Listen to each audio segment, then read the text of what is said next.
Here is the linear equation we are asked to solve. 23 minus 1 over 4 times v equals 2 minus v. Solving means leaving the variable alone on one side, with a number on the other. Let's do this step by step. Use the same operation on both sides to keep the equation equal.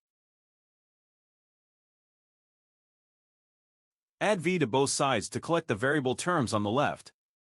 That gives 3 over 4 times v plus 23 equals 2.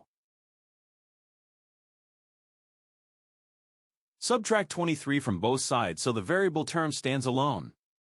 That gives 3 over 4 times v equals negative 21.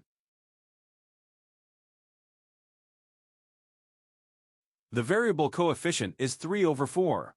Multiply both sides by its reciprocal, 4 over 3, so the coefficient becomes 1.